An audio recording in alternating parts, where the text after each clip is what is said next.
Demi bertahan hidup, gadis ini harus menunaikan syarat dari leluhur terhadap manusia yang telah memanggilnya ke dunia. Namun si pemuda tidak mau diperlakukan seperti itu. Kemudian beranjak kabur dari gadis jadi-jadian itu.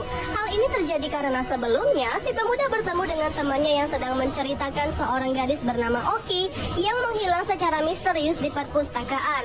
Sampai saat ini, Oki masih belum bisa ditemukan sehingga kejadian ini pun mulai diselidiki oleh kepolisian.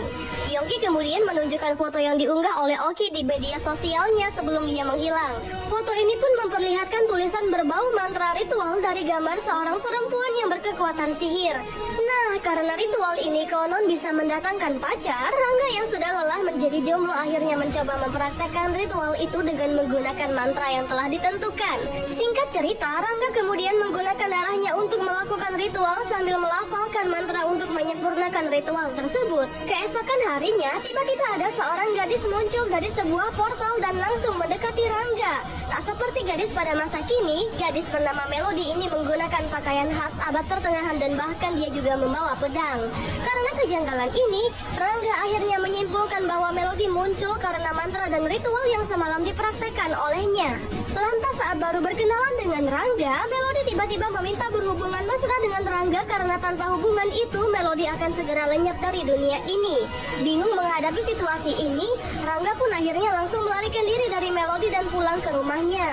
Namun saat Rangga berada di dalam kamarnya, Melody bisa kembali muncul berkat kekuatan teleportasinya. Melody kemudian menjelaskan bahwa mantra dan ritual yang digunakan oleh Rangga sebenarnya berhasil membuka segel Melody. Dan karena itulah Melody akhirnya datang ke dunia Rangga sambil terus menolak permintaan Melody untuk berhubungan mesra. Rangga memperkenalkan Melody kepada Yongki. Mengetahui penampilan Melody, Yongki langsung mencurigai bahwa Melody adalah sosok perempuan berkekuatan sihir yang terlihat dalam gambar unggahan Oki.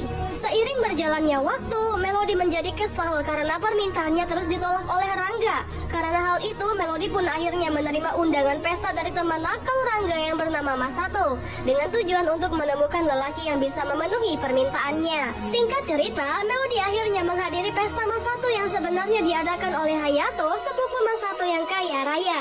Khawatir dengan kondisi Melody, Rangga akhirnya ikut datang ke pesta ini meski kehadirannya ditentang oleh Masato. Di waktu bersamaan, Yongki sahabat Rangga mencari informasi tentang siapa sebenarnya sosok perempuan berkekuatan sihir yang identik dengan penampilan Melody. Dari pencarian ini ditemukan fakta bahwa Melody adalah yokai atau makhluk supranatural jenis rubah iblis yang berasal dari zaman dahulu kala.